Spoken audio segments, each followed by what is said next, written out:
I am R. Nesan and I am the Joint Director in TCRA Chennai. I am a certified energy auditor and energy management system lead auditor. Today, I will present on the performance assessments and various methods to improve the energy performance of the compressed air system. This will surely reduce the energy bill of the client considerably. First technique is reducing the general generation pressure, means operating pressure, reduction of leaks, optimizing the compressor to match its load, rainfall air loss reduction, supply the dust-free cooler, optimize the pipe sizing and material, heat recovery, optimizing the compressor controls, eliminate the inappropriate uses. So 9 techniques we will be discussing one by one. So reducing the generation pressure. Generation pressure is nothing but operation pressure. See, the pressure is directly proportional to the input power. Means if you increase the pressure set points, the input power also will. So generation shall be pressure shall be as closer to the required pressure for the process. The general statement is for every 1 kg pressure reduction set point, it will save us 7% of the energy consumption for the pressure of 7 bar. With the operating pressure of the 7 bar, it will have a 7% savings if you reduce 1 kg.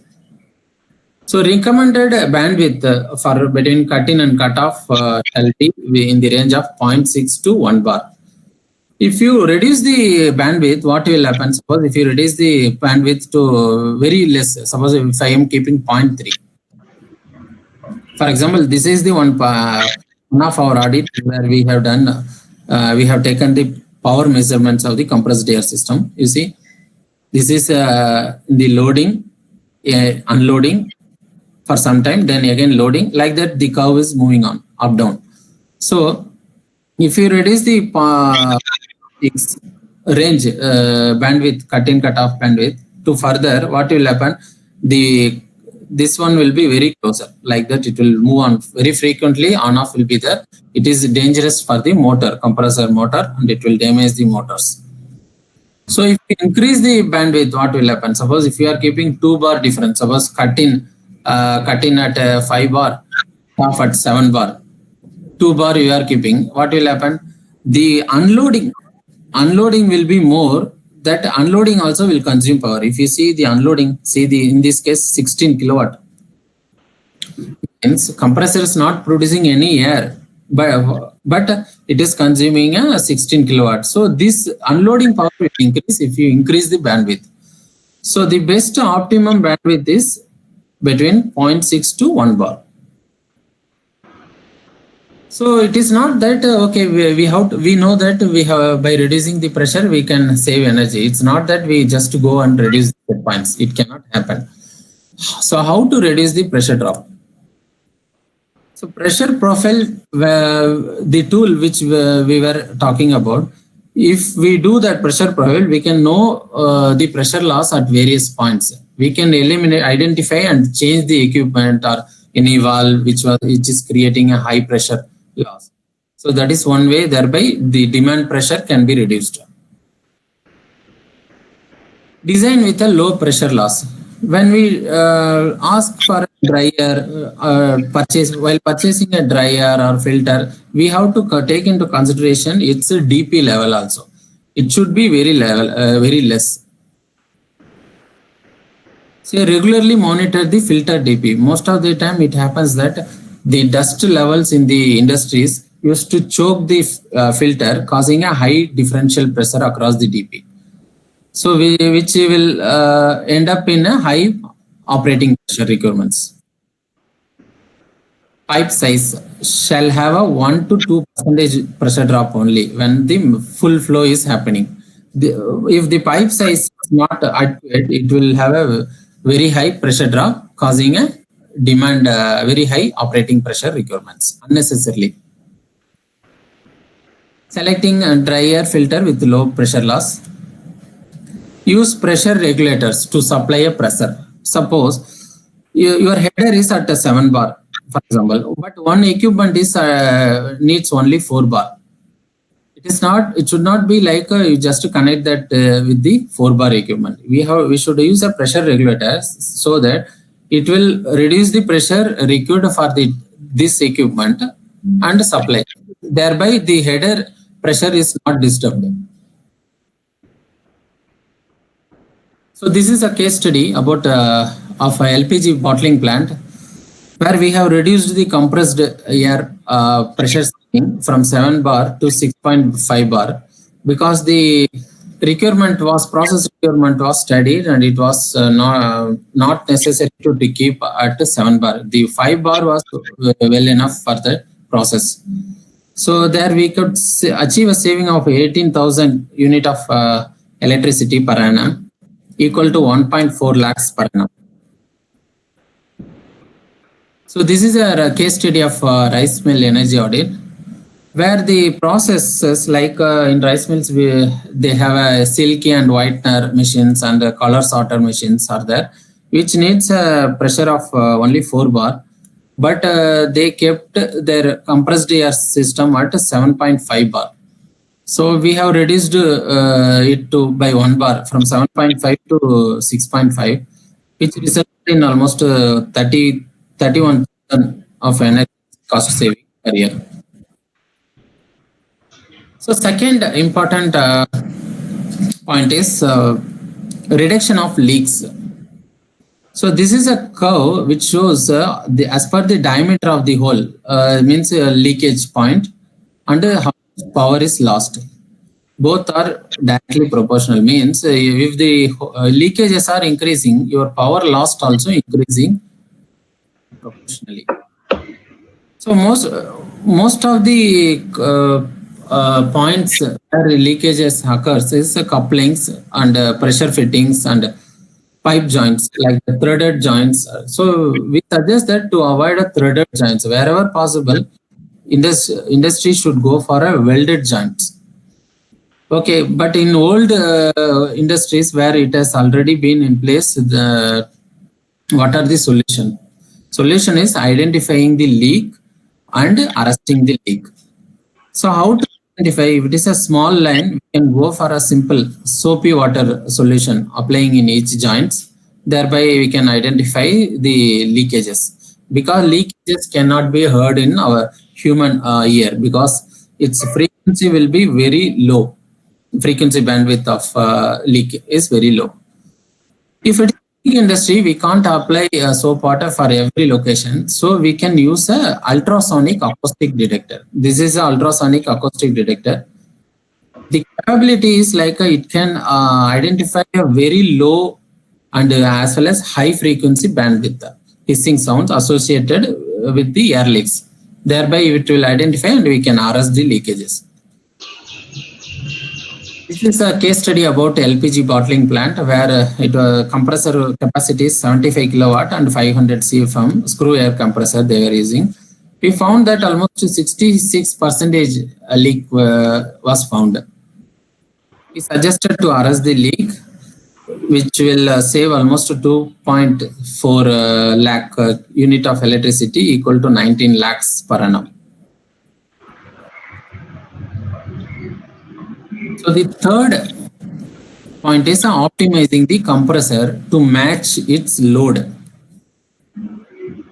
So if you see, this is the same load curve, means we have connected the power analyzer and recorded this.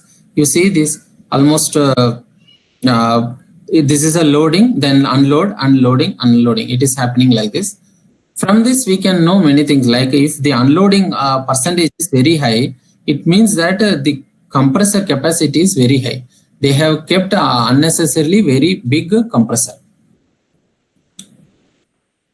So larger compressors than needed is always put by the industries, because industries while commissioning, they think that future expansion will be there and the requirements cannot be exactly quantified. So we'll go for a larger compressor. That needs to be avoided. The second is compressors consume more energy during the part load operation. Suppose in the previous data, if you see, most of the time it used to be in the unload condition. So in the unload also 16 kilowatt it was consuming. As well as spot load condition also, its efficiency is not good. So better to the load with the compressor capacity. And some plants have installed modular systems with several small compressors to match the compressor air needs in modular way. This is good because some industries I have seen that they used to have 3 or 4 compressors of varying capacities. So as per the load requirement, they will each compressor will come into loading. As it will be switched on. If the load is not there, yeah, it will be in idle mode. So this is good operation indeed. This is one case study of the energy audit where 37 kilowatt of compressor was in operation. The loading was calculated using a power analyzer, and we found that loading was 30% and unloading was 70%. So unloading is very high. Power consumption also measured. Unload power consumption is 90 and loading power consumption 27. So suggested to go for a small compressor of 15 kilowatt capacity. Save a no load. If it is a small compressor, what will happen? The loading will always be in load. That is also okay. Otherwise, very minor unloading is acceptable. The curve shall be like this. So it will save a no load power, and it will use the existing compressor can be a standby. So it will have a saving of 59,000, investment 50,000. So payback is less than a year. So another technology used for matching the load is intelligent flow control. Godrej has this system, Godrej Control Air. The name is a Control Air IFC, Intelligent Flow Control System. They call. What it does? It is installed after the dryer, means compressor, dryer, receiver. After the receiver, this system will be installed. What will do? The small spikes or artificial demand whenever it is created. At normal, without this system, what happens? The spike created which comes to compressor, and the compressor again starts and run for some time, and it goes to off mode. But if you install this system, what it does is it supplies that artificial demand, so that it takes care of the small spikes. You see the diagram. The black one is a compressor reservoir pressure diagram. Green is a after dryer diagram. The blue is a plant main header pressure. This takes care of this IFC control takes care of the header pressure, so that the pressure fluctuation is not much. In this both case, fluctuation is very high, but here header pressure is smoothly maintained by this intelligent flow control. So these are the benefits of controller, Godrej controller IFC system. It will save almost 4 to 25% of energy by reducing the artificial demand, and set point, even 0.07 set point also it can maintain to the precise control it has. There are many other advantages it has. So we'll move on to fourth method. This compressor drain valve air loss. So the purpose of drain valve is removing the excess moisture in the air. Otherwise, what will happen? That moisture will move with the air to the instruments, and it will corrode the pipeline, as well as it will damage the instruments. To avoid that, we have a drain valve which we have to remove the moisture. So types of drain valve. One is a manual operated drain valve. Second is a timer based. Third is a auto sensing drain valve. So manual operated means it's a older type, like every shift operator used to open the valve and drain the condensate or moisture. Timer based is being used at present by most of the industries, where they used to set up a timer in the valve, solenoid valve will be there, and it will open for every 5 minutes. It will open 3 seconds. Thereby, continuously it used to drain the moisture. Third is an auto sensing drain valve. We will see. I have calculated the energy loss in the timer based drain valves, where we have done an energy audit recently, where they have a timer based drain. It opens for every 5 minutes, it opens for 3 seconds. I have tried to calculate the energy loss, because whenever it opens, it purges air also, means air also goes out from the system. So from using the flow and average humidity, from the humidity we can calculate the water inlet per pressure. For 7 bar, I have calculated using this one book. It came like this, and so how much condensate we need to remove, that also calculated. So finally, we found that air lost per hour is almost 70.5 CFM per hour is lost. The specific energy consumption of the compressor is 0.19 kilowatt CFM, which we have calculated during the this one baselining.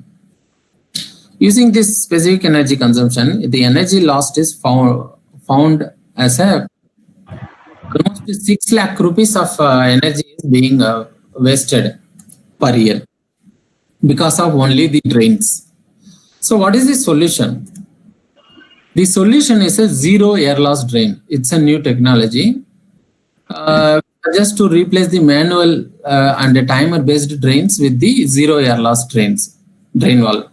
So one of the case studies in Aravindo Pharma Limited, they have used this no air loss drain valves in air compressors, thereby saving 32,000 of electrical energy, almost equal to 2 lakhs.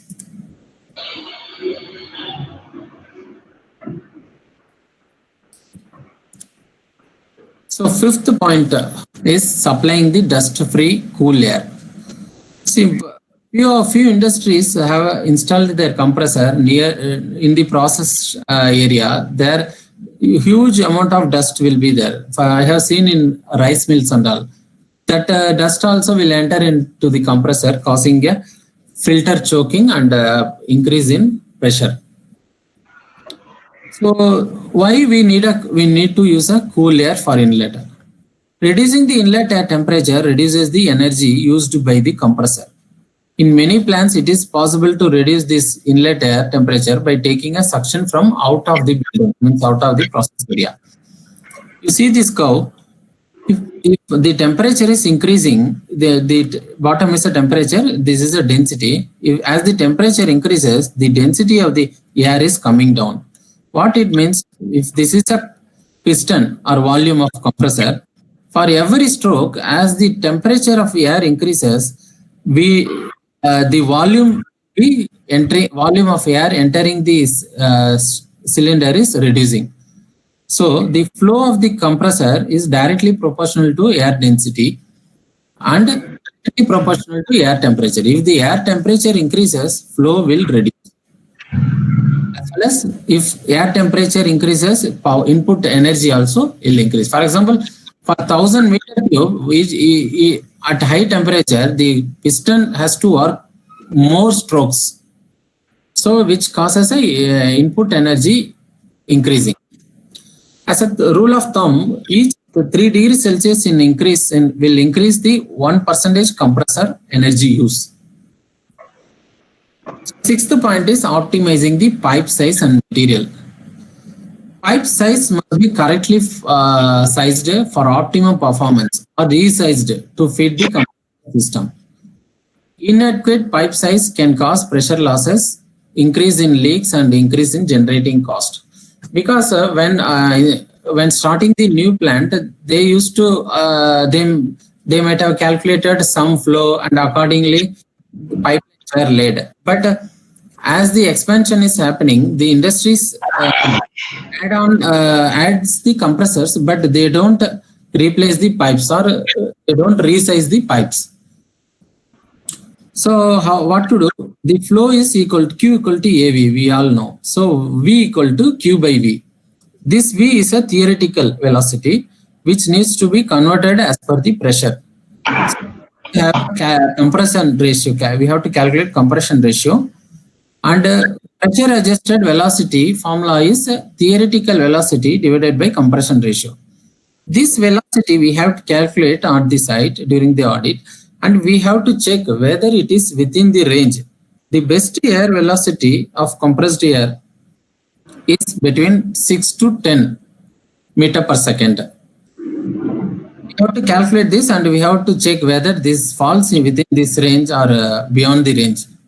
In steel pipes, velocity of 6 meter per second will have almost 0.017 bar of pressure drops because of friction and roughness in the steel pipe in every 30 meter of pipe. If you see for whole plant around for 800 meter of length pipe, pressure drop should not be more than 0.3 kg per centimeter square. This has to be ensured during the audit. And what about the pipe material? Contaminants enter the compressed air system through compressor and it build up over the time and it will result in a turbulent flow. The type of material impacts how material builds up in the pipe, impacts air quality and energy use. We'll see on. This is the installed compressed air piping material. You can see how it is corroded inside and it result in a high pressure drop and energy loss. This is one comparison between normal steel pipe versus aluminum pipe. MS pipe gets thick and rough by getting oxidized, so the corrosion levels also will be very high in MS pipe. But the aluminum will not get a corrosion, so thereby the roughness also will be less and pressure loss also will be less. This is one small comparison between carbon steel pipe and stainless steel pipe and aluminum pipe. We have to compare only three parameters. One is inner roughness, because if the inner roughness increases, the pressure loss will increase. If you see among three, this aluminum is the lowest among three. As well as pressure loss also small, very small. Aluminum pipe has a very less pressure loss. So considering these things, we suggest to go for aluminum pipe instead of normal steel pipe. The benefits of aluminum piping is energy saving, leakage will not be there, friction is less, so pressure drop will not be there. So quality of air also will improve a lot. Lightweight, easy to cut the pipe and we can modify easily. So seventh point of discussion is waste heat recovery. We had seen during the starting of this webinar about the energy balance. Now we will see the heat balance of the compressed air system. The 100% electrical power consumption from the mains is converted into heat like this. 72% is carried by the oil coolers. 9% is lost in the heating of motor. 13% is with the compressed air after cooler. So 2% is lost in the heat of radiation. So only 4% of the heat produced by a compressor ends up in the compressed air. The other 96% is wasted. So there it creates an opportunity to recover this waste heat. So what are the options? The quantity of recovered energy will vary as per the load, because if the loading is very less, the energy generation also it will go down. Heat energy demand has to be identified before installing the heat recovery project. Whether to use for office heating or ovens or boiler feed water, we have to decide on this. Third is energy recovery depends on the type of compressor. For example, standard oil-free compressors are the best for heat recovery projects, which can develop a water temperature of up to 90 degrees Celsius. On oil lubricated compressors, the heat recovery is limited because the oil itself will consume a lot of heat and it will get wasted.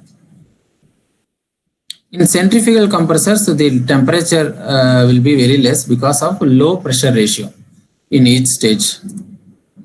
So as per BE, waterborne waste energy recovery is the best suited to compressors with electric motor power of above 50 HP. Waterborne recovery of waste energy requires a more complex installation than airborne waste energy recovery. So this I have calculated just for reference how much heat recovery potential we have for various capacity. For 55 kilowatt compressor, we can have almost 5.7 lakhs rupees of EB saving by the way of heat recovery. As per BE report, 250 CFM compressor at 60% loading can save almost 12 to 15 ton of oil equivalent per year, which is equal to rupees 9 lakhs per year. The investment cost of heat recovery is rupees 2 lakh. So payback is 4 months. This is on a case study where this heat recovery is installed at Lupin Pharma, where they have a 2-stage compressors. They have used normal water at ambient temperatures, which entered at 30 degrees Celsius, entered into the intercooler between 2 stage and after cooler of the 2nd stage, and both combined together and exited at hot water at 87 degrees Celsius. This water was used for a boiler feed water. What they have achieved? They have achieved a gain of feed water temperature of 57 degrees Celsius, as well as flow of 14 kL per hour they could achieve, which had resulted in 1.2 crores per annum of savings. Because if this is not used, they have to heat the water using any other source, normally maybe boiler, furnace oil or any other fuel they have to use. So the fuel saving also they have almost 260 metric tons per year they could achieve. This is the YouTube video where you can have a detailed video about this heat recovery. So 8th is optimizing the compressor controls. So there are various controls being used at different compressor types. One is a simple on-off control. This was used very few years back. So it is used for normally low HP compressors, but it needs a big receiver because to take care of the small artificial demands. Second is a load unload control. This is at present, this is mostly used. Unloading also consumes power. This we need to keep it in mind. Modulating controls. This is by opening and closing the valves, inlet guide vane throttling. The flow is controlled. This only for centrifugal compressor and screw compressors. This can be used. The capacity can be controlled between 40 to 100% only. You can't control it less than 40% of the flow capacity. Fourth is the variable displacement, which is used in reciprocating compressors. The stepwise it will load 0%, 25%, 50%, like that. It will be loading and same unloading also in this stepwise. And fifth and important control is a VSD. Compressor discharge pressure. This is a variable frequency drive or variable speed drive we call. This is mostly used at present and best energy efficient method of controlling the compressor among all 5. This can control the variation of 1 psi accuracy level also. So this is a comparison of controls, various controls which we have discussed in the last slide. If you see, the output is in the flow in the bottom, and power is in the vertical line. If you see, this blue line indicates a VSD. VSD control is the lowest power consuming among all other controls. So next comes a load unload with big tank. This red means load unload control with a big reservoir tank. Even a reservoir tank also affects the energy performance. If the reservoir is not enough, the curve is moving toward this one, like means it will have a high power consumption. So the worst and least energy efficient method is a modulating control, means controlling using an inlet guide vane, which will consume more energy. So ninth and last point is eliminating the inappropriate uses of compressed air. There are many uses of compressed air, applications of compressed air being used in various industries at various locations. One is a open bowling, second is a aspirating, atomizing, padding, vacuum generation. So we have a very good replacements for all of these controls, blowers and electric fans like that. We have to accordingly do a small research, and we have to use that best and low energy consuming applications against these controls, these applications. We can use air guns also for applications where we need a high pressure air, which will reduce the flow of compressed air, thereby energy efficiency will improve. And unregulated end users. This we have to educate our operators so that they understand the importance and cost of the compressed air, thereby they don't use the air for cooling or cleaning extra. Finally, abandoned equipment. In some of the industries, I have seen that some equipment will be, compressed air system will be like this, and some equipment will be there. It was using a compressed air, but after that they used to abandon this equipment. So if they abandon, but the pressurized air will be there till this point. This needs to be avoided.